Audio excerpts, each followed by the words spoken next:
저는 현재 우리가 살고 있는 21세기 불평등을 지난 20세기 이전의 오래된 불평등과 우리가 살고 있는 새로운 불평등으로 나눠서 설명하고자 합니다. 첫째, 과연 불평등이란 건 무엇일까요? 일반적으로 불평등은 생존, 정치적 권력, 경제적 자원의 불균등한 상태를 가리킵니다.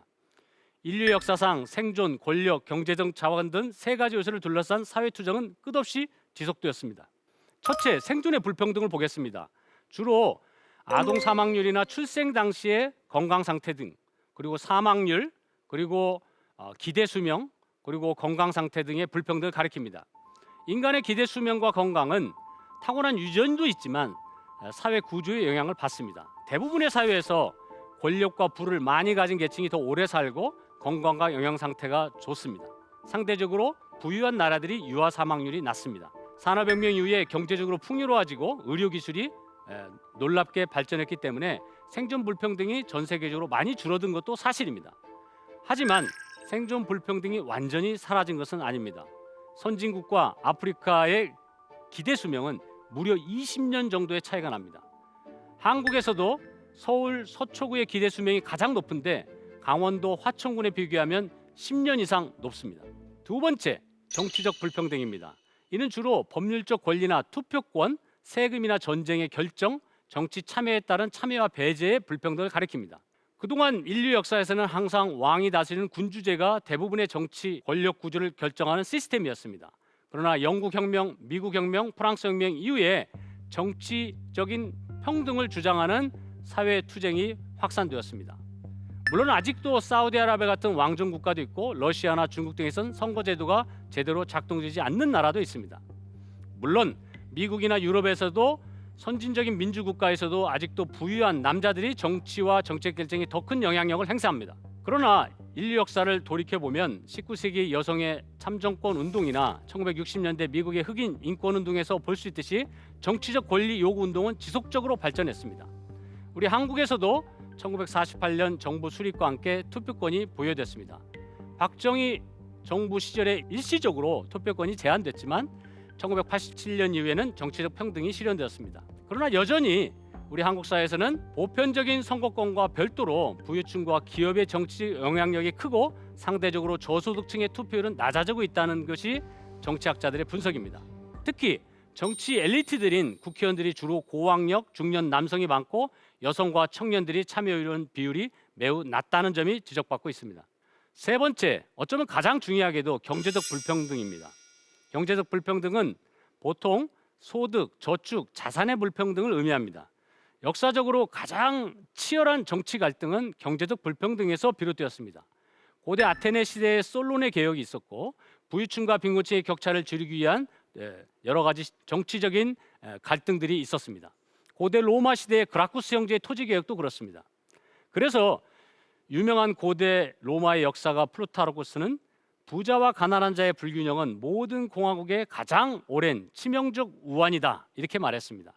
한국의 경우에도 조선 시대가 등장하면서 과전법 등 토지 개혁의 개혁 등이 결국 지나친 토지의 집중과 불평등을 줄이기 위한 하나의 제도 개혁이라고 평가할 수 있겠습니다.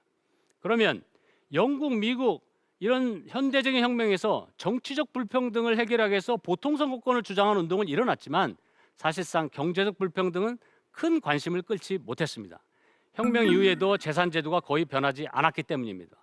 다만 프랑스에서는 사유재산을 둘러싼 갈등이 있었습니다. 당시에 토지의 70-80%를 가톨릭 교회가 소유하게 했기 때문에 대다수 농민들은 토지 분배를 강력하게 요구를 했습니다. 그 이후에 19세기에 자본주의가 등장하면서 노동운동이 확산되었고 경제적 평등을 주장하는 사회주의 공산주의 운동이 유럽 역사에서 중요하게 부각되었습니다. 놀랍게도 20세기는 경제적 불평등이 가장 급격하게 감소한 평등화의 시대였습니다. 여기에는 몇 가지 이유가 있습니다. 첫째, 전쟁으로 부유층 재산이 완전히 파괴되었습니다. 둘째, 러시아와 동유럽은 공산주의 정부로 넘어가면서 사유재산 제도가 폐지됐습니다.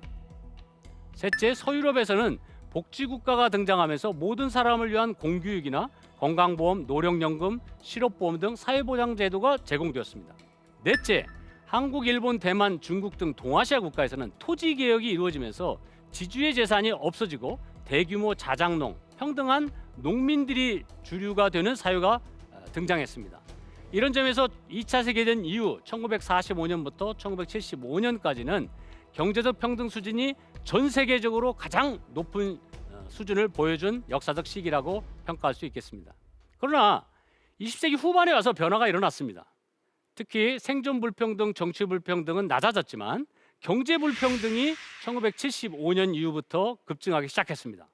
그리고 세 번째로는 1980년대 이후로 유럽, 미국뿐 아니라 우리 한국과 중국에서도 경제자본 이외에 문화자본과 사회자본의 불평등이 중요하게 사회적으로 부각됐습니다. 차례대로 하나씩 말씀드리겠습니다. 첫째, 경제 불평등의 변화가 가장 극적이죠. 보통 불평등의 조사는 사회학자들과 경제학자들은 분포, 격차, 집중, 상대빈곤, 젠더 격차 이렇게 5가지 지표를 중요하게 봅니다. 그런데 이 5가지 지표가 똑같은 수치를 보이지는 않습니다. 약간씩 다른 면이 보이죠. 마치 코끼리 만지기라고 할까요? 코는 말랑말랑하고 다리는 단단하고 꼬리는 가늘게 느껴지죠. 측정 방법에 따라서 약간은 다른 결과가 나오고 심지어는 좀 모순적인 수치가 나오기도 합니다. 저는 우리 한국 사례를 중심으로 해서 중요한 문제를 몇 가지 지적하고자 합니다. 첫째, 많은 한국 사람들이 97년 외환위기 이후에 우리 불평등이 심각해졌다고 생각을 하지만 사실상 자세하게 지난 소득 분배 추이를 살펴보면 이미 외환위기 이전부터 우리 한국 경제 최고의 호황기였던 1990년대 초반, 약 1992년, 93년부터 소득 분배가 악화되기 시작했습니다. 둘째, 1987년 정치적 민주화 이후에 노동조합이 결성되고 단체기사업이 확산되면서 대기업의 임금들이 급속하게 상승했습니다. 이때 한때 소득 분배가 개선되는 통계가 나옵니다만 몇 년 지나지 않아서 92년부터 한국의 불평등이 악화됩니다. 그런데 놀랍게도 이 시기는 1990년대 후반 김대중 정부와 노무현 정부가 등장하면서 소위 민주정부가 등장한 시기에 더 불평등이 커졌다는 점입니다. 정치적 민주화와 또 민주당 같은 진보 정부가 등장했을 때 불평등이 더 약화되지 않고 더 심화됐다는 점은 매우 중요한 우리 한국의 민주주의의 문제점을 보여주는 거라고 할 수 있겠습니다. 다음은 경제자본에 의해서 문화자본과 사회자본을 보겠습니다. 먼저 이 문화자본이라는 개념은 프랑스 사회학자 피에르 부르디에가 79년에 구별짓기라는 책에서 제기되었는데요. 아마도 이 부르디에는 지금 사진에 나오고 있습니다만 20세기 후반에 가장 위대한 사회학자라고 평가를 받습니다. 부르디에에 따르면은 특정한 문화의 유형이 일정한 사회적 유리함을 만드는 힘을 가질 수 있다고 보았고 이것이 자본의 형태로 변화된다고 보았습니다. 자본이라는 게 꼭 돈으로만 결정되는 게 아니라 그 사람이 갖고 있는 문화적인 취향, 문화적인 어떤 습관, 문화적인 어떤 가치 판단할 수 있는 능력 이런 것들도 하나의 자본과 같은 힘을 갖는다고 보았습니다. 어릴 때부터 박물관이나 미술관을 자주 가고 피아노를 배우고 고전음악을 감상하는 경험은 누구나 누릴 수 있도록 허용되어 있는 것처럼 보이지만 사실상 모두가 누리는 것은 아니죠. 문화자본은 어린 시절에 고급 문화 활동을 경험한 학생들이 학교에 들어갔을 때 학교 커리큘럼에 훨씬 더 적응을 잘하는 걸 보여줍니다. 왜냐하면 학교 성적에 평가받는 음악이나 미술이나 다양한 국어나 이런 것들은 문화자본을 학교에 입학하기 전부터 많이 갖고 있는 어린이에게 훨씬 유리하게 만들어져 있기 때문입니다. 이런 학생들이 학교 성적도 좋고 좋은 대학에 입학할 가능성이 큽니다. 그래서 모든 중산층 또는 저소득층 자녀들이 똑같이 학교에 가지만 사실은 학교 졸업한 이후에 어느 대학을 가느냐 어느 직장에 가느냐는 것은 문화자본이나 문화 취향에 따라서 크게 차이가 나는 경우가 많습니다. 이건 프랑스만이 아니라 우리 한국에서도 마찬가지로 일어나고 있습니다.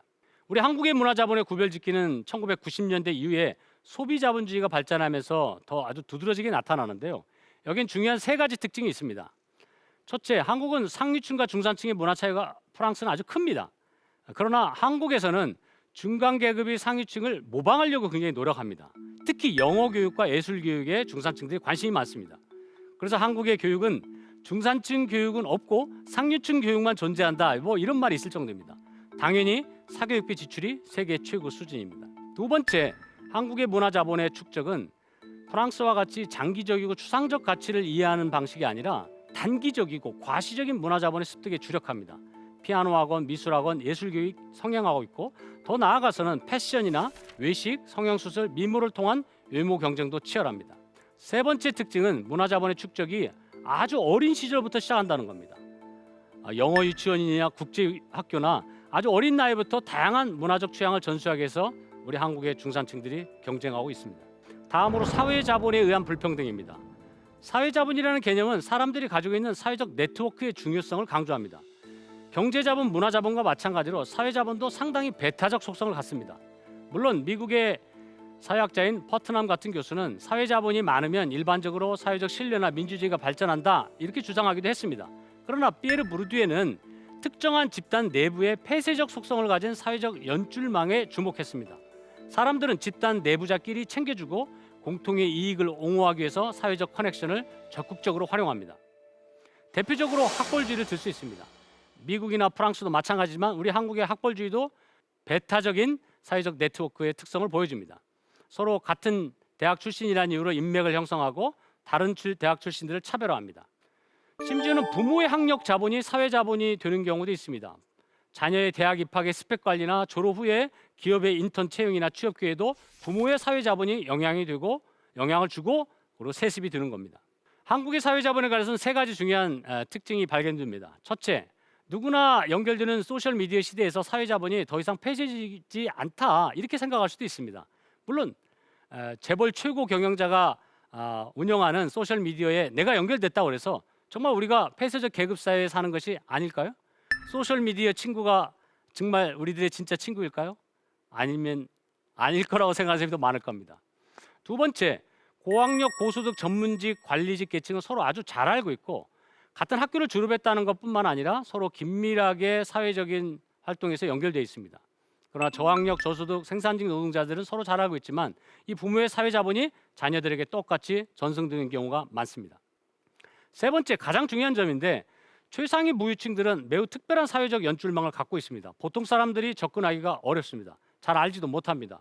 이들에겐 경제자본은 문화자본과 사회자본과 매우 밀접하게 연결되어 있고 사회 대다수 사람과는 명백하게 구별되고 심지어는 동창회뿐만 아니라 결혼이나 사회적인 친목회에서도 단절된 경우가 많습니다. 이들은 비슷한 고가주택의 지역에 살고 상위권 대학에 나오고 해외 유학을 가고 함께 투자를 상의하고 자녀의 대학 입시를 돕고 비슷한 가문끼리 결혼하기도 합니다. 그래서 20세기 이전에도 물론 사회적 인맥은 존재했지만 현 시대에 더욱 뚜렷하게 더 힘을 발휘하고 있습니다. 이제 돈을 얼마나 가지냐보다 보다 누구를 얼마나 아느냐가 중요한 사회가 되었다고 볼 수 있겠습니다. 이렇게 문화자본, 사회자본의 중요성이 커지고 있는데 이 역시 경제자본의 불평등과 밀접한 관련이 있습니다. 경제자본이 있어야 문화자본과 사회자본을 축적하고 강화할 수 있겠죠. 그러면서 새로운 사회현상이 나타납니다. 부모에게 이런 다양한 문화자본, 사회자본을 물려받을 수 있는 사람과 부모에게 물려받지 못한 사람의 격차가 커졌다는 점입니다. 이제 가진 자와 못 가진 자의 불평등이 아니라 부모가 부자인 자와 부자가 아닌 자의 불평등으로 나눠지고 있다는 지적도 있습니다. 19세기 유물로 사라진 출신이 이제 또 다른 부의 상징이 되기 시작한 것입니다. 21세기 불평등이 커지면서 우리 한국에도 중산층이라고 생각하는 사람이 줄어들고 있습니다. 우리나라의 중산층은 약 61%로 보고 있지만 주관적 중산층은 50% 수준으로 떨어지고 있습니다. 1990년대는 약 80%가 중산층으로 생각한 것에 비하면 놀라울 정도의 축소를 보여줍니다. 심지어는 소득 중산층은 60%인데 주관적 중산층은 50%이기 때문에 무려 10%의 차이가 있습니다. 왜 그럴까요? 많은 경우 한국의 중산층은 가계부채에 고통을 겪고 있고 노후나 사업의 실패나 이런 불안감들이 큰 추락의 공포가 있기 때문에 그렇습니다. 복지와 사회 안전망이 취약하기 때문에 그렇죠. 둘째, 한국 사회에서는 세습 자본주의가 다시 등장하고 있습니다. 과거와는 달리 창업자나 전문 경영인이 부자가 되기보다는 자수성가한 사람보다는 재벌 2세, 3세의 비율이 압도적으로 높습니다. 상속형 부자가 대다수를 차지합니다. 반면에 빈곤층은 가난을 대물림하는 경우가 많습니다. 그래서 한국 사회에서는 지난 10여 년 동안에 인터넷에서 떠도는 말인데 금수저, 흙수저로 사회가 분열됐다는 지적이 있습니다.